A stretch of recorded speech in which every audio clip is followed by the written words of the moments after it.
Carl Jung didn't perceive empaths as delicate beings fated to a life of perpetual suffering. Instead, he envisioned them as dormant giants, individuals harboring immense potential, a power so formidable that society had to convince them it was a weakness.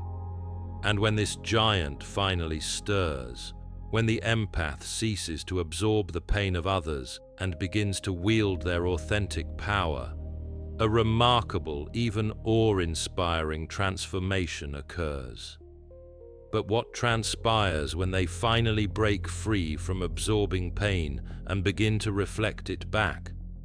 Jung devoted decades to meticulously documenting a recurring pattern that haunted his clinical practice. Patient after patient arrived at his office, each carrying the same invisible wound, the same sense of depletion. These weren't typical cases of depression or anxiety. They were individuals who had been systematically drained by those closest to them, their energy sapped, their spirits diminished. What captivated Jung wasn't merely their suffering, but the profound shift that occurred when they finally ceased to suffer in silence. These empaths had spent their entire lives functioning as emotional shock absorbers, the ones who diffused tension, who bore the weight of everyone else's burdens. Every family, every group dynamic seems to require one, the person who feels too deeply, who notices every subtle nuance, who carries the weight of others without complaint. Jung termed them the stabilizers of broken systems. They kept alcoholic parents afloat, allowing them to maintain a semblance of functionality. They inflated the egos of narcissistic siblings, constantly feeding their need for validation. They sacrificed their own needs so completely that they eventually forgot they even had any. The cost of this self-sacrificing role was often invisible, yet devastating. It manifested as chronic exhaustion that no amount of sleep could alleviate, a haunting feeling of invisibility despite being surrounded by people who professed to need them, and the suffocating identity of being the good one, the reliable one, the one who never caused problems because they were too busy solving everyone else's. But here's the groundbreaking discovery that Jung made, the revelation that changes everything. This wasn't an inherent personality trait. This wasn't some noble character trait that empaths were born with. This constant kindness, this unwavering giving, this readily available emotional support was, in fact, a survival strategy, a carefully calculated adaptation to environments where being selfish meant being abandoned, where having boundaries meant being labeled cruel, where expressing your own needs meant facing rage or rejection. The empath learned early on that their value was conditional. Stay helpful and you stay loved. Stop giving and you become expendable. So they gave and gave and gave until there was nothing left. Jung recognized this wasn't virtue, it was trauma disguised as compassion. What makes this survival strategy so insidious is how early it takes root. Jung traced these patterns back to childhood in nearly every case. The empath child learns to read the room before they can read a book. They become experts at detecting their father's mood from the sound of his footsteps on the stairs, discerning the slightest shift in tone. They learn to sense their mother's emotional state from the quality of her hello when she answers the phone. They develop a psychological radar as a mechanism of safety, a constant scanning of their environment. This hypervigilance becomes their normal. While other children are learning to play and explore, the empath child is learning to manage, to control, to diffuse.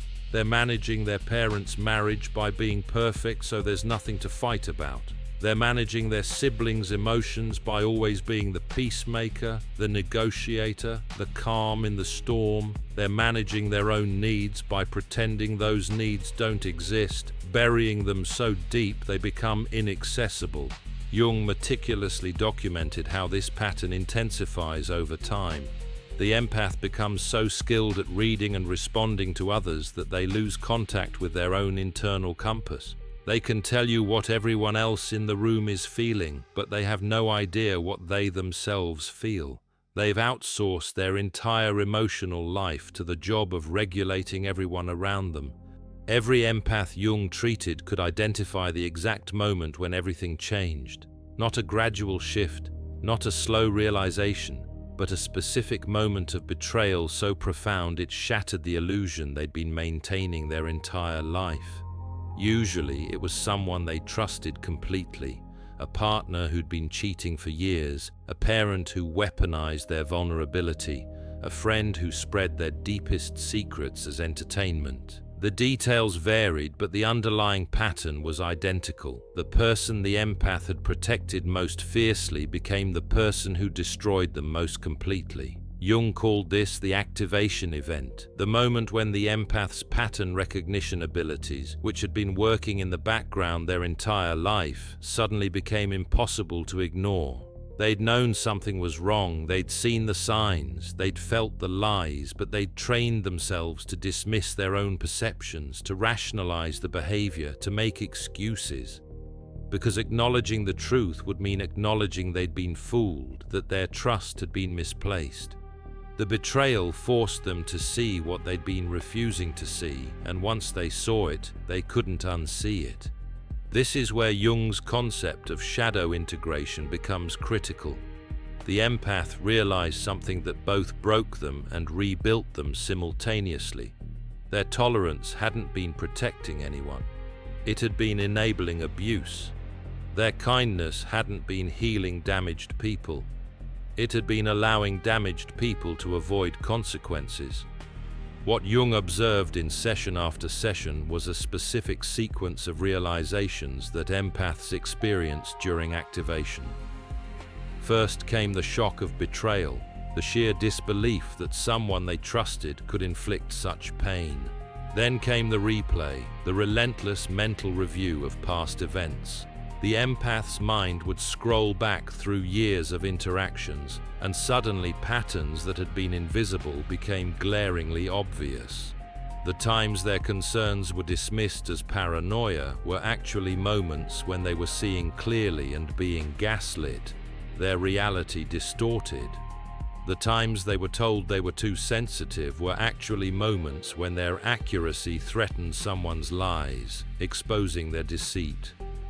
This replay phase is excruciating but essential. Empaths aren't broken, they're alchemists in progress, transforming pain into power.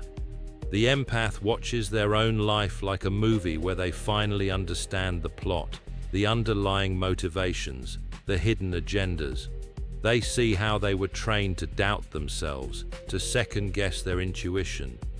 They recognize the moments when they silence their truth to keep the peace, to avoid conflict. They understand with brutal clarity how their gift of perception was weaponized against them and turned into a source of shame, something to be hidden rather than celebrated. The narrative shifted. This wasn't about being a victim anymore. This was about waking up from a lifetime of psychological manipulation, reclaiming their power. The empath had been asleep, lulled into a false sense of security, and now they were terrifyingly awake, their senses heightened, their awareness acute. Jung documented something that most people completely misunderstand about empaths: their ability to read people, to sense emotions, to perceive hidden dynamics isn't mystical or supernatural. It's data processing, advanced pattern recognition that operates at a level most humans never develop. Empaths notice micro-expressions that flash across faces for fractions of a second, subtle cues that betray hidden emotions. They track tone inconsistencies that reveal concealed feelings, discerning the truth beneath the surface. They feel the energetic shift when someone enters a room carrying rage they're pretending isn't there, sensing the unspoken tension.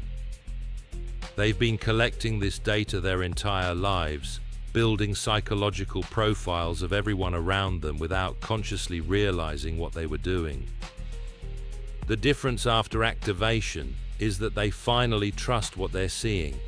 They validate their own perceptions.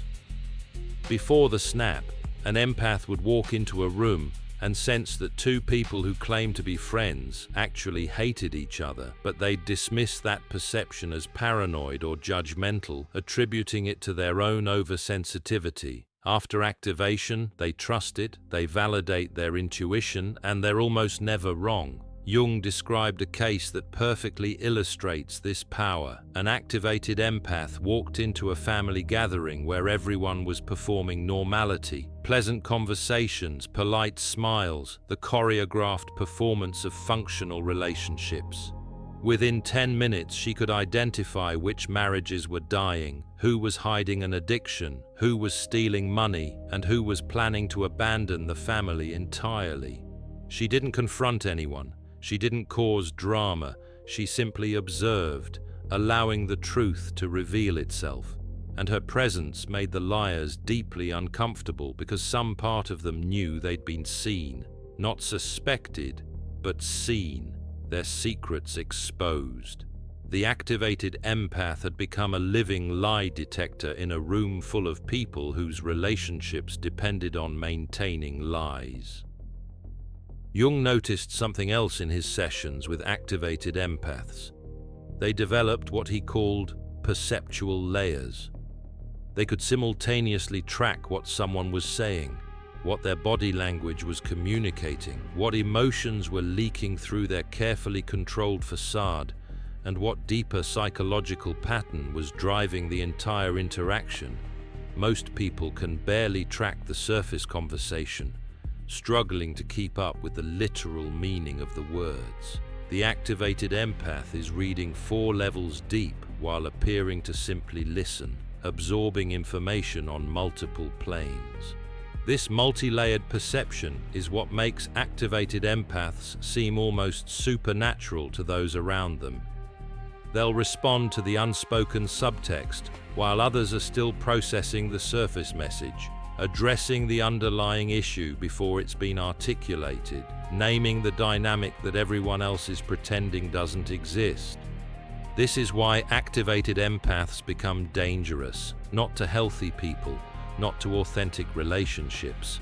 They become dangerous to manipulators, narcissists, and anyone whose power depends on keeping empaths confused about reality, their perceptions distorted. The manipulator's entire toolkit stops working. Gaslighting fails because the empath now trusts their own memory and perception, refusing to doubt their sanity. Absolutely. Guilt trips fail because the empath understands the difference between genuine responsibility and manufactured obligation, refusing to be manipulated. Love bombing fails because the empath can distinguish between authentic affection and strategic performance, recognizing the insincerity.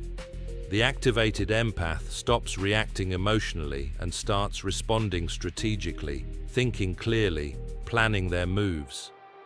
This shift terrifies people who were accustomed to controlling them through emotional manipulation, who relied on their empathy to maintain power. Where they once found a person who would absorb rage and return apologies, they now encounter someone who simply reflects their behavior back to them without absorbing anything, a mirror held up to their own actions. Jung called this the mirror effect. The activated empath becomes a perfect psychological mirror. When someone approaches them with manipulation, the empath doesn't engage with the content of the manipulation. They reflect the pattern itself, not with cruelty, not with revenge, but with clinical precision that exposes the manipulator's tactics without the empath losing their center, maintaining their composure. A narcissist tries to provoke guilt. The old empath would have apologized and tried harder, internalizing the blame. The activated empath names the tactic. You're attempting to make me responsible for your emotions so you can avoid responsibility for your behavior. I won't be participating in that dynamic. The manipulation dies on contact because there's nothing to manipulate. The empath has removed themselves as a target, refusing to engage. Jung documented how this mirror effect creates a fascinating phenomenon in social systems. The activated empath doesn't have to do anything aggressive or confrontational. Their simple refusal to absorb dysfunction causes the entire system to reorganize, forcing change. Family members who relied on the empath to regulate their emotions are forced to develop their own emotional regulation, to take responsibility for their own feelings. Friends who use the empath as a dumping ground have to find healthier ways to process their problems, seeking appropriate support. Romantic partners who exploited the empath's tolerance have to either become better people or find a new target, facing the consequences of their actions. The activated empath becomes a catalyst for collective growth simply by maintaining boundaries, refusing to enable harmful behavior. Jung called this the purification effect. When one person stops enabling toxicity, everyone connected to them must either evolve or reveal their true nature, exposing their authentic selves. Both outcomes serve the empath's highest good, creating space for healthy relationships.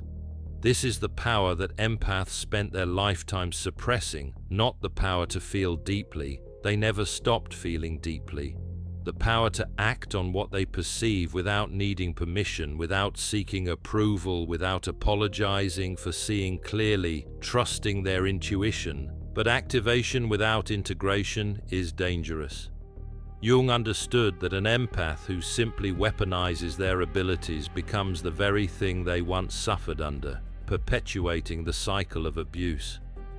The final stage isn't about becoming cold or cruel. It's about becoming a warrior who chooses when and how to deploy their power, wielding it with wisdom and discernment. This is where Jung's concept of individuation becomes essential. The individuated empath has integrated their shadow, acknowledging their own capacity for manipulation, cruelty, and selfishness, the darker aspects of their nature. Not to indulge those qualities, but to recognize them as part of the complete self, understanding their potential for harm. This recognition is what allows them to use their power ethically, preventing them from becoming the very thing they despise. They understand the difference between nice and kind. Nice is weak, driven by fear of conflict. Nice is people-pleasing disguised as virtue, a desperate attempt to gain approval. Nice is conflict avoidance that enables harm, allowing injustice to prevail. Kind is strong, rooted in self-respect. Kind is choosing to be gentle from a position of power rather than from a position of fear, offering compassion without sacrificing their own well-being. Kind is voluntary, boundaried, and sustainable, preserving their energy. Jung wrote about patients who completed this integration process. They became people who were incredibly gentle with those who deserved gentleness and absolutely unmovable with those who didn't, standing firm in their boundaries. They could offer compassion without sacrificing themselves, providing support without enabling harmful behavior. They could see manipulation without becoming manipulative, recognizing the tactics without resorting to them. They possessed the wisdom to know when to extend mercy and when to enforce consequences, balancing compassion with accountability. The integration phase requires empaths to confront uncomfortable truths about themselves, to take responsibility for their own actions. They must acknowledge the times they used their empathy manipulatively, playing the victim to gain sympathy, seeking attention.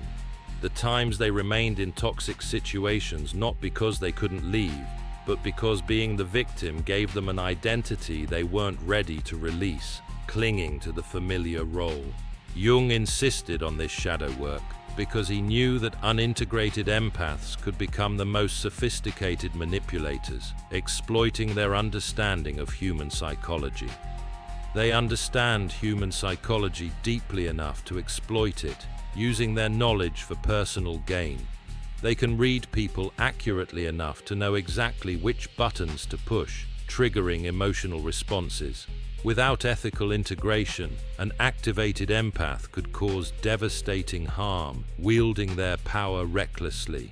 But when the shadow work is complete, something remarkable emerges. The individuated empath is terrifyingly capable of harm, but chooses peace, consciously rejecting violence. Not because they're afraid of conflict, not because they're trying to be good, but because they've touched their own capacity for destruction and chosen to build instead, creating something positive. That choice, made from genuine power rather than learned helplessness, is what makes them psychologically invincible, impervious to manipulation. Now we reach the moment that Jung documented as the ultimate transformation. The activated and integrated empath arrives at a psychological state that most people never achieve, a state of self-reliance and inner peace.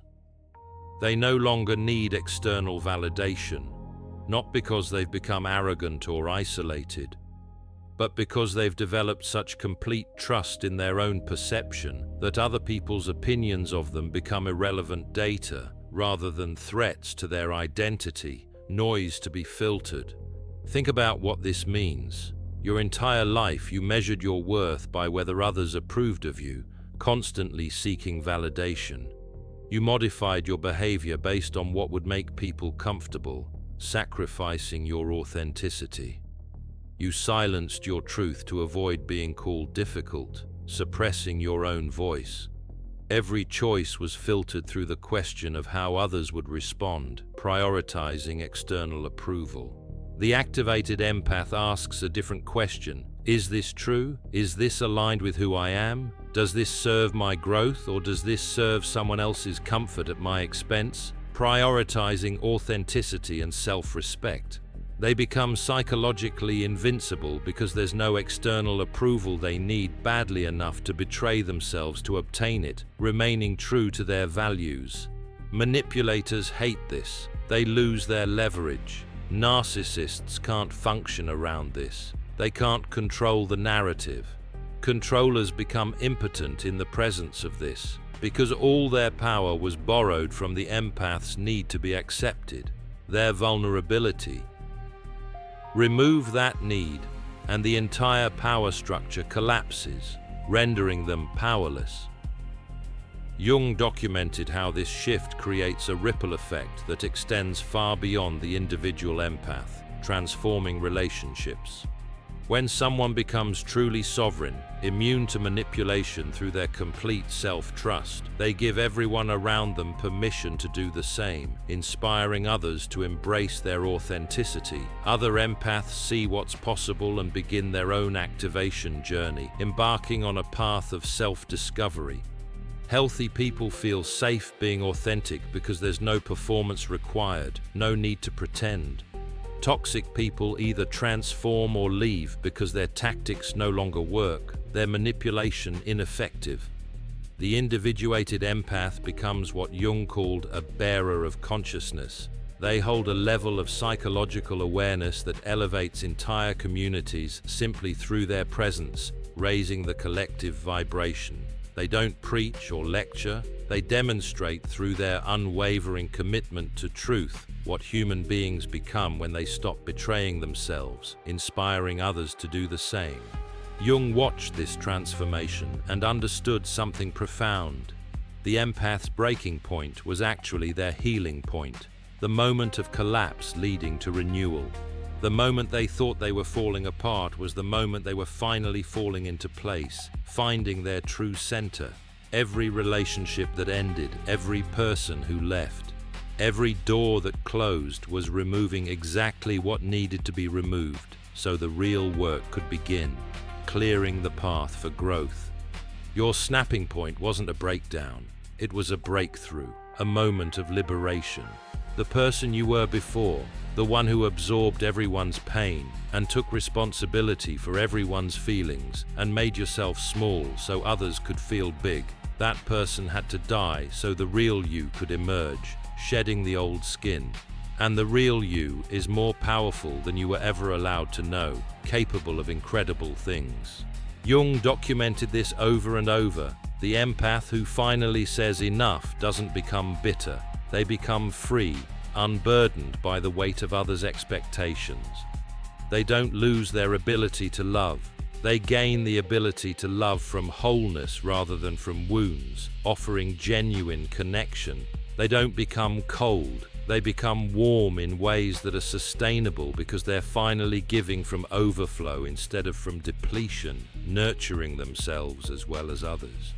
This transformation isn't always celebrated. It often provokes resistance.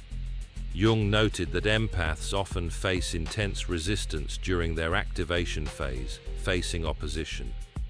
Family members accuse them of changing, of becoming selfish, of thinking they're better than everyone else, attempting to undermine their progress. What these critics are really saying is that the empath has stopped enabling their dysfunction, and they're angry about losing their emotional crutch, threatened by their newfound independence. Friends who benefited from one-sided relationships suddenly discover the empath is no longer available for endless crisis management, forcing them to seek other solutions. Romantic partners who relied on the empath's tolerance for bad behavior find themselves facing consequences for the first time, held accountable for their actions. The accusations fly. You've become cold, you've lost your compassion, you're not the person I knew, attempting to guilt them into reverting to their old patterns. And the activated empath's response is profound in its simplicity, radiating strength. You're right, I'm not the person you knew. That person was performing a role that nearly destroyed me, sacrificing my well-being. This person is who I actually am, authentic and empowered. And if you can't love the real me, you never loved me at all. You loved what I could do for you, the benefits I provided. This is your inheritance, the power you've been suppressing your entire life because people told you it was too much, that you were too intense. Because you learned that seeing clearly made others uncomfortable, challenging their illusions. Because you discovered early that your sensitivity was weaponized against you instead of honored as the gift it actually is, used to manipulate you. You were never broken. You were never too sensitive. You were never the problem. You were a giant who was taught to believe you were small, your potential diminished. And every person who benefited from your smallness will resist your growth, attempting to keep you contained. Let them, allow them to reveal their true intentions. Their resistance is proof that you're moving in the right direction, breaking free from their control. The activated empath doesn't need to announce their transformation. Others feel it, sensing the shift. The same people who once felt safe dumping their emotional chaos on you now feel nervous in your presence, sensing your boundaries. Not because you've become mean, but because you've become clear, refusing to absorb their negativity. And clarity is terrifying to people whose survival depends on keeping you confused, manipulating your perceptions. Jung's final insight about activated empaths was this.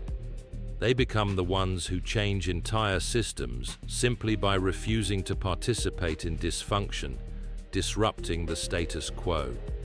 One person who stops absorbing toxicity forces everyone around them to either grow or reveal themselves, exposing their authentic nature. Families restructure, friendships recalibrate, workplaces shift, not through confrontation, but through the simple, unwavering presence of someone who will no longer betray themselves for the comfort of others, standing firm in their truth. You're not activating a power you don't already possess. You're removing the blocks to a power that's been there all along, releasing your potential. Every time you were told you were too sensitive, that was someone trying to convince you that your superpower was a weakness, attempting to disarm you. Every time you were called selfish for having boundaries, that was someone trying to maintain access to you without reciprocity, exploiting your generosity. Every time you were made to feel guilty for your perceptions, that was someone attempting to gaslight you out of trusting the truth you could see clearly, undermining your reality. The switch is flipping, you feel it, the energy shifting within you. That's why you're here. That's why this message found you at this exact moment, resonating with your soul. You're in the activation phase, experiencing a profound transformation. And part of you is terrified because you're becoming someone the old you wouldn't recognize, embracing a new identity. Someone who doesn't apologize for existing, occupying their space with confidence. Someone who doesn't shrink to make others comfortable, refusing to dim their light. Someone who can finally wield the power they've spent a lifetime suppressing, unleashing their potential.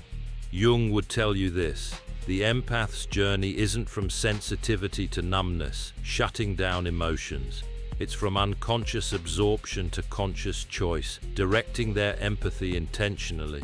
You don't lose your empathy, you gain sovereignty over it, mastering your abilities. You become not less feeling, but perfectly feeling, experiencing emotions fully without being overwhelmed.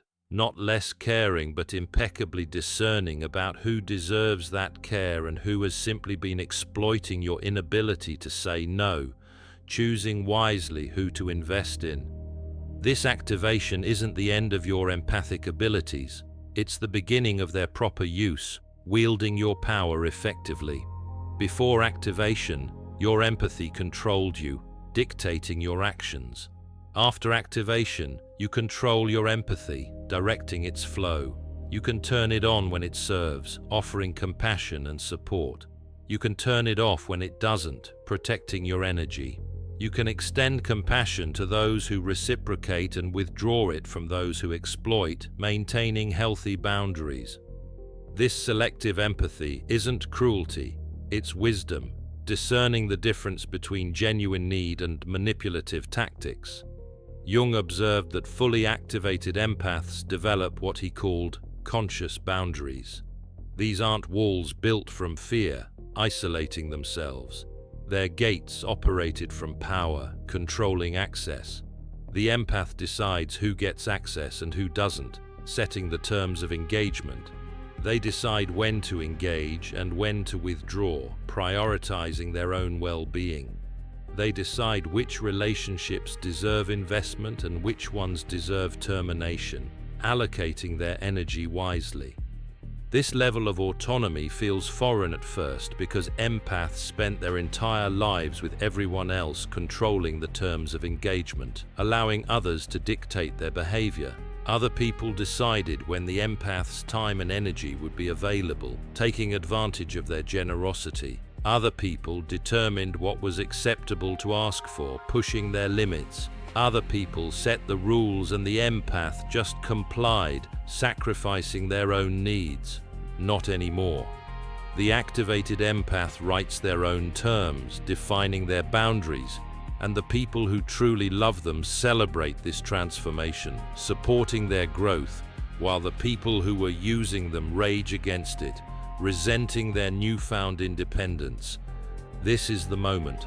The giant is waking up, stretching after a long slumber.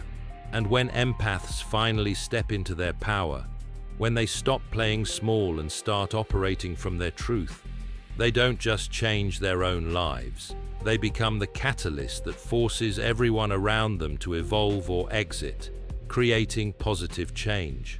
Both outcomes serve your highest good, leading you towards a more authentic and fulfilling life. Thanks for watching. See you in the next dimension.